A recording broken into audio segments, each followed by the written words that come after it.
राम राम। कुंभ राशि पिछले 5 साल से शनिदेव की साढ़े साती का कष्ट झेल रही है। ये शनिदेव की खुद की अपनी राशि है, मूल त्रिकोण राशि है। अब इस साढ़े साती के सिर्फ अंतिम 2.5 साल बचे हैं और शनिदेव जब भी जाते हैं व्यक्ति के जीवन में जो कुछ छीना है उसे वापस दे के जाते हैं। तो यहाँ पर आपकी राशि से शनिदेव धन भाव में आ रहे हैं। तो ऐसे समय में आप अपने जीवन में कुछ एक सुधार कर सकते हैं, जैसे रिश्तों के प्रति, कारोबार के प्रति और अपनी दिनचर्या के प्रति, अपने खान पान के प्रति। और ये जो अंतिम समय है शनिदेव की साढ़े साती का 2.5 साल का, आपके लिए गोल्डन टाइम बन जाए।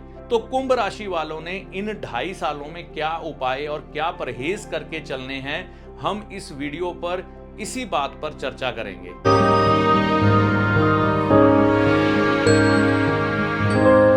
नमस्कार, मेरा नाम है पंडित अरविंद तिवारी। इस चैनल पर अगर आप आज पहली बार आए हैं या बहुत समय से इस चैनल के साथ चल रहे हैं लेकिन आपने अभी तक चैनल को सब्सक्राइब नहीं किया है, तो इस वीडियो को देखने के बाद चैनल को सब्सक्राइब करके जाइएगा। कुंभ राशि की बात कर लेते हैं। कुंभ राशि पर शनिदेव की जो साढ़े साती का प्रभाव है वह अंतिम चरण में जाने वाला है।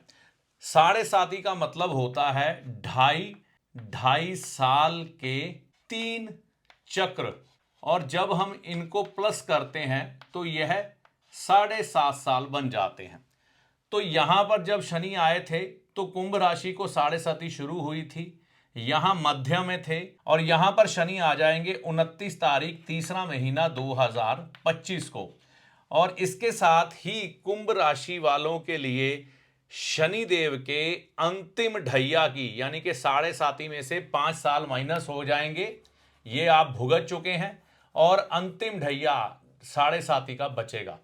तो कुंभ राशि की अगर हम बात करें तो यह अंतिम जो ढैया होगी कुंभ राशि वालों के लिए गोल्डन ढैया की तरह काम करेगी, क्योंकि कुंभ राशि से शनिदेव दूसरे भाव में जाने वाले हैं जो कि धन भाव है। तो यहां पर शनिदेव अगर आपको पिछले 5 साल से कष्ट देकर चल रहे थे तो यहां बहुत ज्यादा सुकून देने वाले हैं। आपकी छीनी हुई चीजें, वैसे तो कुंभ राशि हो, मकर राशि हो, अगर इन व्यक्तियों का आचरण खराब ना हो और कुंडली में इनका शनि बेहद खराब स्थिति में ना हो तो इनको कम ही बुरा प्रभाव देती है। लेकिन अगर जन्म कुंडली का शनि खराब हो या आपने अपने ही द्वारा कुछ ऐसे कार्य किए गए हों जिससे कि शनि खराब हो गया हो तो ही यह चीज बुरा परिणाम देती है। तो कहते हैं कि शनि देव की अगर साढ़े साती या ढैया कुंभ राशि और मकर राशि पर बुरा परिणाम देने पे आए तो बहुत ज्यादा बुरा परिणाम देती है। लेकिन अगर यह लोग अपने आप में जरूरी बदलाव कर लेते हैं जो कि शनिदेव को पसंद हैं, जैसे कि नॉनवेज ना खाना, किसी की माता बहन के ऊपर बुरी नजर ना रखना, तामसिक भोजन ना करना, नॉनवेज ना खाना, अंडे ना खाना, शराब ना पीना, तो अगर ऐसे अनुशासन में आ जाते हैं और जरूरतमंद गरीब व्यक्ति की, मजदूर व्यक्ति की, मेहनती व्यक्ति की आप किसी तरह से भी दिहाड़ी नहीं मारते, उसका धन मारने की कोशिश नहीं करते, तो शनिदेव बिल्कुल सही चलते हैं और आप अपनी जिम्मेवारियां बिल्कुल सही ढंग से निभाते हैं और हर एक व्यक्ति का धन्यवाद करते हैं जो आपके जीवन में किसी न किसी तरीके से आपकी मदद करता है। तो ये शनिदेव आपके लिए अच्छा फल देने को तैयार हो जाते हैं। तो यहां पर यह समझिएगा कि यह जो अंतिम 2.5 साल का समय है जो कि 2025 से 2027 तक के बीच का रहेगा, ये आपके लिए गोल्डन टाइम बनने वाला है। तो इस समय में अगर आप कुछ एक उपाय, कुछ एक परहेज करके चल पड़ते हैं तो यह समय आपके लिए और भी बढ़िया हो जाता है। आप अपने बेहतर भविष्य की तरफ बढ़ सकते हैं। देखिए, कोई भी चीज है अगर आपकी खोती है तो वो आपकी वजह से आपसे बिछड़ती है, अगर कोई चीज आपको मिलती है तो वो आपकी मेहनत से आपको मिलती है। ज्योतिषी सिर्फ आपको एक राह बताता है, इससे ज्यादा कुछ नहीं। आप उस पर डिसिप्लिन के साथ चलते हैं, अपने आप में सुधार करते हैं तो आपको शुभ फलों की प्राप्ति होती है। अगर आप किसी तरह से अपने आप में सुधार नहीं करते, टेढ़ी राह पर चलते हैं, अनैतिक कार्य करते हैं तो नुकसान भी होते हैं। तो इस बात को समझना है। सबसे पहले उपाय से बड़ी चीज है परहेज, डूज एंड डोंट। तो यहां पर जब शनि आपकी राशि से दूसरे भाव में आएंगे तो शनि दूसरे भाव के वह उपाय जो बड़े साधारण हैं, जिनको कर लेने में किसी प्रकार का कोई भी नुकसान नहीं है, वह क्या है जो आपने करने हैं। सबसे पहले तो अपनी आदत को यह रखें कि आप उदास नहीं रहेंगे। आप खुद भी खुश रहेंगे और परिवार वालों को भी खुश रखने की कोशिश करेंगे। इससे आपको बहुत अच्छे परिणाम मिलेंगे। सबसे बड़ी चीज, अगर आप शादीशुदा हैं तो अपने जीवन साथी के प्रति, चाहे आप पुरुष हैं तो स्त्री के लिए, अगर आप स्त्री हैं तो अपने पुरुष के लिए प्रेम का भाव रखें, प्रेम प्रकट करें एक दूसरे से। अगर आप यह इस समय में कर लेते हैं ना, तो यह शनिदेव का सबसे बड़ा उपाय है। क्योंकि शनिदेव तपस्या में जब चले गए थे ना, तो उनकी धर्मपत्नी जी उनके पास आई थी, लेकिन शनिदेव उस समय तपस्या में लीन थे, उदास थे। उन्होंने प्रेम भरी निगाह से अपनी धर्मपत्नी को नहीं देखा, जिसकी वजह से उनकी धर्मपत्नी उन पर नाराज हो गई और उन्होंने शनिदेव को श्राप दिया, जैसे आपने मेरी तरफ अपनी दृष्टि प्रेम भरी नहीं की, मैं आपको श्राप देती हूं, आज के बाद आप जिसकी तरफ भी देखेंगे वह बर्बाद हो जाएगा। तो यह सबसे बड़ा दोष उनकी धर्मपत्नी ने उन्हें दिया था। ठीक है, तो यहां पर आपको इसी आदत को सुधारना है, उदास नहीं रहना। दोनों पति पत्नी ने आपस में प्रेम से बातें करनी है, एक दूसरे के प्रति सम्मान और प्रेम प्रकट करना है, एक दूसरे की केयर करनी है। बस फिर देखिए शनिदेव कैसे आपको अच्छा फल देते हैं। सैड सॉन्ग नहीं सुनने हैं, मतलब जो दुख भरे गीत हैं इस समय में आप म्यूजिक में नहीं सुनेंगे, ये बहुत बड़ा ध्यान रख के चलना है। ससुराल से आप देखिए, आपकी धर्मपत्नी के जो माता पिता है, आपके चाहे उनसे मनमुटाव चल रहे हो, ना पसंद हो, अगर रिश्ते किसी के अच्छे हैं तो इससे बढ़िया बात तो कोई नहीं है। लेकिन अगर किसी के खराब चल रहे हो ना, तो प्रभु जी आप बिल्कुल उन संबंधों को सुधारने की तरफ चलो, मिलो जाके अपने ससुराल वालों से और मन मुटाव दूर करो। अपनी धर्मपत्नी को अपने ससुराल लेकर जरूर जाओ। आप चाहे वहां कम देर रुको, लेकिन अपनी धर्मपत्नी को ससुराल भेजो, खुद जाकर छोड़ के आओ, खुद जाकर लेके आओ और ससुराल वालों का सम्मान करो। इससे शनिदेव हर्षित होते हैं और आपको बढ़िया फल देते हैं। माथे पर काले रंग का टीका नहीं लगाना है। देखिए कई बार यहां पर शनिदेव जब खराब होते हैं ना, तो व्यक्ति को मजाक मजाक में यहां पर टीका लगाने का शौक हो जाता है। हंसी खेल में ही कई बार मजाक मजाक में ही माथे पे काला रंग का टीका लगा लेता है। तो काले रंग का टीका डाकू लगाते थे, तो हमको डाकू या लुटेरा नहीं बनना है, तो माथे पर काले रंग का टीका नहीं लगाना। अगर आपका अधूरा मकान रुका हुआ है, जैसे मकान में कुछ एक चीजें छूट गई थी, धन का अभाव आ गया था, तो ये शनिदेव यहां पर आते ही आपके धन के हालात को ठीक करेंगे। और जैसे ही धन के हालात ठीक होते हैं, उसी समय आप अपने अधूरे पड़े मकान को पूरा करें और जो भी आप अपनी जेब के अनुसार इस समय अपने मकान के लिए बेहतर कर सकते हैं वो कर दें। अधूरा मकान बिल्कुल भी ना छोड़ें। दीवारें खास तौर पर प्लस्तर की होनी चाहिए, तो इस चीज का ध्यान रखना है। पुराना मकान व वाहन, यहां पर जब भी शनिदेव आते हैं, कई बार योग ऐसे घटित हो जाते हैं, अगर किसी व्यक्ति को शुक्र ग्रह की महादशा, चंद्र ग्रह की महादशा, शनि ग्रह की महादशा चल रही हो, तो मकान या वाहन खरीदने के योग बनते हैं। तो इस समय में आपने ना पुराना मकान खरीदना है, ना ही पुराना वाहन खरीदना है। इस बारे में ध्यान रखना। सबसे बड़े परहेजों के तौर पर ये 6 चीजें अगर आपने अपना ली तो ये उपाय की शक्ति से बड़ा उपाय है। अब कुछ एक उपाय जो आपको करने हैं। शनिदेव यहां पर सौम्य रूप धारें, इसके लिए आप दूध का तिलक कम से कम शनिवार के दिन जरूर लगाएं। यह जरूरी उपाय है। देखिए दूध होना चाहिए गाय का, बॉईल नहीं किया होना चाहिए। कच्चा दूध अगर आपको मिलेगा तो बहुत बढ़िया।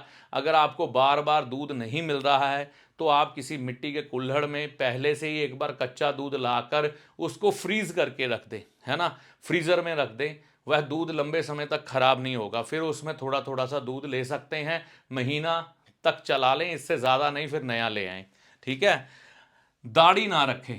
ऐसे में क्या होता है, जब शनि यहाँ पर आते हैं तो व्यक्ति को दाढ़ी रखने का शौक हो जाता है। जैसे मैं कई बार लंबी लंबी दाढ़ी रखता हूँ, कितने दिन शेव नहीं कराता, इसी तरह से कई लोगों को दाढ़ी रखने का शौक हो जाता है। हमारे तो चलो रीज़न कुछ और हैं जिसकी वजह से दाढ़ी रखनी पड़ती है, लेकिन एक सामान्य व्यक्ति को, ऑफिस गोइंग किसी भी पुरुष को यहाँ पर दाढ़ी नहीं रखनी चाहिए। मतलब कितने कितने दिनों तक अगर वो शेव नहीं कराएगा तो वह शनि के खराब फलों को प्रकट कर लेगा। और देखने में अगर सुंदर ना लगा, सुंदर दिखना ज़रूरी है, चाहे वो महिला हो चाहे पुरुष हो। महिलाएं क्या करती हैं कि इस समय में सजना संवरना छोड़ देती हैं, अपने चेहरे की तरफ ध्यान नहीं देती। तो चेहरे की सुंदरता, देखिए आपकी जो चेहरे की सुंदरता होती है, दूसरे वही सुंदरता को देखकर मोहित होते हैं, चाहे वो महिला हो चाहे पुरुष हो। जब शादी किसी की तय होती है तो एक दूसरे का फेस ही तो देखते हैं, चेहरा ही तो देखते हैं। तो क्या होता है, शनि जब दूसरे भाव में आते हैं, व्यक्ति सुंदरता की तरफ ध्यान देना बंद कर देता है, भद्दापन उसके चेहरे पर आने लग पड़ता है। ऐसा बिल्कुल भी नहीं होने देना। आपको शत्रु परेशान करें या ऐसी स्थितियां बन रही हो कि जीवन में बहुत लंबे समय से संघर्ष करते आ रहे हैं, संघर्ष खत्म होने का नाम ही नहीं ले रहा। नंगे पांव अपने घर से मंदिर जाएं। आपके घर के नज़दीक मंदिर होगा, उस मंदिर में जाएं नंगे पांव। मैं कहूँगा 43 डे ऐसा कर लें, 43 दिन, ठीक है। और भगवान शनि के आगे माथा टेकें या भगवान शिव के आगे माथा टेकें, अपना सर ज़मीन पर लगाकर, और अपने पिछले जन्मों की माफ़ी मांगे। मांग के और कुछ भी नहीं आना है, डिमांड नहीं करनी। हर समय भगवान से डिमांड लेके मत मिला करो। कई बार अपने पापों का प्रायश्चित करने के लिए भी मिलो। शनिवार से शुरू करो, 43 डे लगातार करो, शायद भगवान को आप पर तरस आ जाए। अगर आप लंबे समय से कष्ट में हो तो अच्छे परिणाम मिलने के हालात बनते हैं। तीर्थ यात्रा करें पहाड़ की तरफ, चाहे वो केदारनाथ हो, बद्रीनाथ हो, चाहे किन्नौर कैलाश हो, चाहे मणि महेश हो, चाहे माता वैष्णो देवी हो या हिमाचल की देवियां हो, कहीं पर भी धार्मिक यात्रा जो पहाड़ से जुड़ी हुई है आपको इस समय में ज़रूर करनी चाहिए। शायद वह यात्रा आपका भाग्य उदय करने वाली यात्रा बन जाए। परिवार के लिए त्याग करें। देखिए कई बार व्यक्ति बहुत सेल्फिश बन के चलता है, अपने ही हितों को सोचता है, और जब उसकी वह कामनाएं पूरी नहीं होती तो वो परिवार से भी अलगाव की स्थिति रखता है। तो इस समय में क्या है कि शनिदेव दूसरे भाव में आ रहे हैं। दूसरा भाव आपके कुटुंब का है, तो कुटुंब को लेकर कई बार जिंदगी में कई समझौते करने पड़ते हैं। कई मौक़ों पर कई बार अपनी तमन्ना को मार के दूसरे को खुशी देनी होती है। तो यहाँ पर यही स्वभाव अपनाना है कि अपनी अगर कोई इच्छा अधूरी रहती है तो रह जाए, लेकिन परिवार की इच्छा पूरी करने की कोशिश करें। तो यहाँ त्याग की शक्ति को अगर आप अपनाएंगे तो शनि देव के सबसे शुभ परिणाम आप पाएंगे। गाय की सेवा करनी यहाँ पर सबसे ज़्यादा ज़रूरी है, वो भी काली रंग की गाय मिल जाए तो ये सबसे बढ़िया है। तो गाय की सेवा आप शुक्रवार के दिन या शनिवार के दिन कर सकते हैं। आपको क्या खिलाना है, गौ माता को घर की पहली रोटी खिलाएं, बहुत बढ़िया। अगर आप यहाँ पर हरा चारा भी देना चाहते हैं तो कोई दिक्कत नहीं है, और सफ़ेद जवार भी आप खिला सकते हैं। तो ये बढ़िया परिणाम लेके आपके लिए शनिदेव आएंगे। अगर आप बहुत लंबे समय से अपने जीवन में संघर्ष देख रहे हैं, दशा महादशा कई बार बदल गई, हालात नहीं बदले, तो इसका मतलब ये है कि आप अपने जन्म से कुछ एक ग्रह खराब लेकर पैदा हुए हैं। ये जो राशिफल है ये आपकी राशि के अनुसार है। आप अपनी नाम राशि भी देख सकते हैं, लग्न राशि भी इससे देख सकते हैं, और अपनी राशि भी इससे देख सकते हैं। तो ये तीनों पर चीज़ें घटित होती हुई दिखाई देंगी। अगर आपकी पत्रिका में लगातार संघर्ष आपके जीवन को दिया है तो एक बार आप अपने शहर के किसी सुयोग्य विद्वान से अपनी जन्म पत्रिका की जांच करवा के सबसे पहले शनिदेव का अध्ययन करवाएं, क्योंकि शनिदेव का नाम है संघर्ष देना, और वो भी लंबे समय तक, क्योंकि ये आपके पिछले कई जन्मों का हिसाब करते हैं। तो आपके शहर में बहुत अच्छे अच्छे विद्वान ज्योतिषी होंगे, उनसे अपनी जन्म पत्रिका का अध्ययन करवा के अपने ग्रहों को आप बिल्कुल सामान्य स्थिति में लाएं और जीवन में सुख बढ़ाएं। देखिए, ज्योतिषी को कभी भी चमत्कारी बाबा ना समझे जो जादू की छड़ी घुमाएगा और आपके सामने धन की ढेरी लगा देगा। और ज्योतिषी ना ही कोई जादूगर है जो छलावे में रखकर आपको आपके सारे दुख दर्द दूर कर देगा। ऐसा कुछ भी ज्योतिषी के पास नहीं होता। ज्योतिष विद्या एक ईश्वरीय विद्या है। ज्योतिष विद्या से हम आपके समय की गणना करते हैं कि कब आपका अच्छा समय है, कब आपका बुरा समय है, और आपको किन किन बातों का ध्यान रखना चाहिए, इसके बारे में हम आपको बताते हैं। और आपको बताते हैं कि आपको किस मार्ग को चुनना चाहिए और किस मार्ग पर चलना चाहिए। अपने अच्छे और बुरे के लिए आप खुद जिम्मेवार होते हैं।